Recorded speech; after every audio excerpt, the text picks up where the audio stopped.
Baik, jadi kita mulai pembelajaran kita pada pagi hari ini dengan Assalamualaikum warahmatullahi wabarakatuh. Waalaikumsalam warahmatullahi wabarakatuh. Apa kabar kalian semua? Baik, Bu.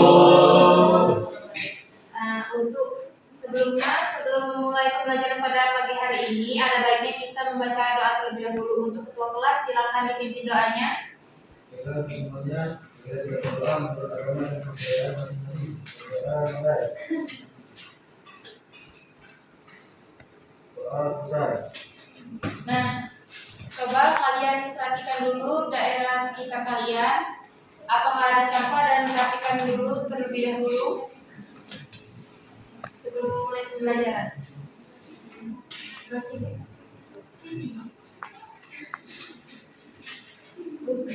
Sudah? Untuk hari ini apakah ada yang tidak hadir? Hadir semua. Baik. Apakah sudah siap belajarnya? Sudah. Karena belajar itu adalah investasi awal kita untuk memulai masa depan. Nah, adapun pembelajaran kita itu pada pagi hari ini adalah keseimbangan pasar. Adapun tujuan pembelajaran kita yang pertama itu mampu memahami tentang konsep permintaan dan faktor-faktor yang mempengaruhi dari permintaan. Lalu yang kedua itu ada mampu menjelaskan konsep dari penawaran dan faktor-faktor yang mempengaruhi dari penawaran.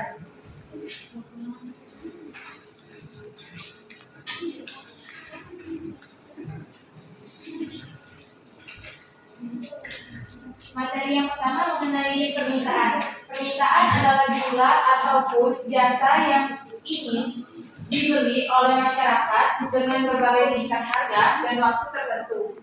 Lalu ada juga faktor-faktor yang mempengaruhi dari permintaan itu sendiri.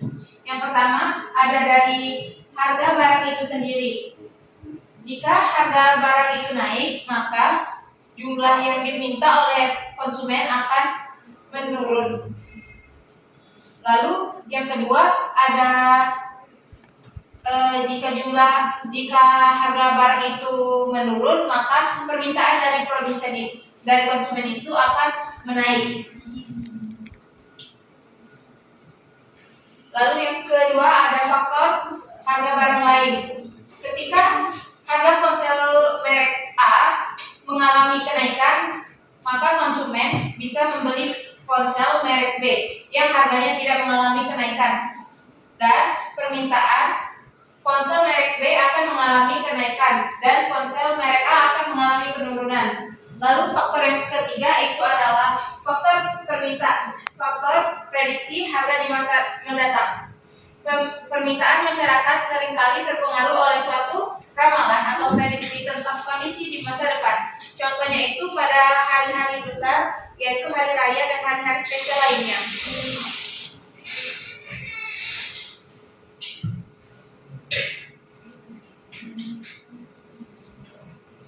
Materi kedua ialah penawaran. Jadi penawaran itu adalah sejumlah barang yang dijual ataupun ditawarkan pada suatu harga dan waktu tertentu.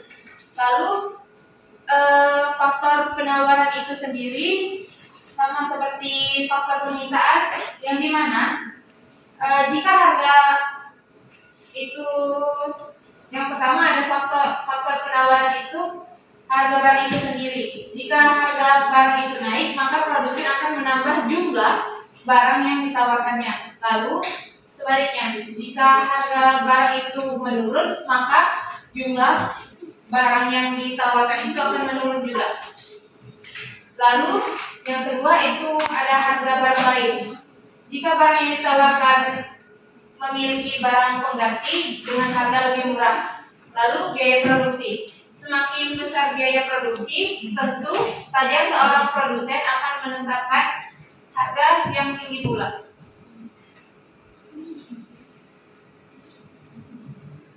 Nah, di sini ada analisis soal. Siapa yang bisa bantu Ibu? Ayo Bu. Baik, Ida, silakan.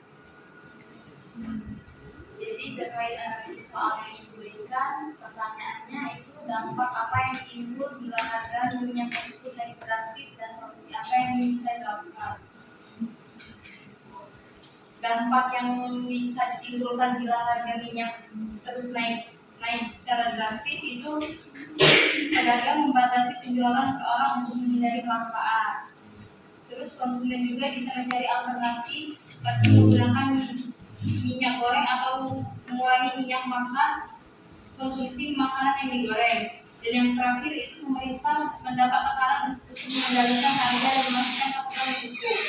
Solusi yang dapat dilakukan ialah pemerintah mengintervensi pasar dengan menetapkan harga eceran tertinggi atau MAT dan memberikan subsidi. Baik, betul, dari kasus ini menunjukkan bahwa jika permintaan itu menurun dan penawaran itu menaik, jika permintaan itu tuh menurun, jika permintaan menurun, maka jika harga naik dan permintaan turun, maka harganya itu akan melambung tinggi. Nah, sebaliknya, jika harga stabil, maka harganya akan normal.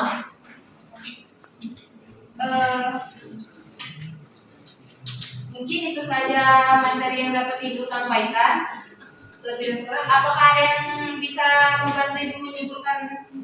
Ya, silakan. Jadi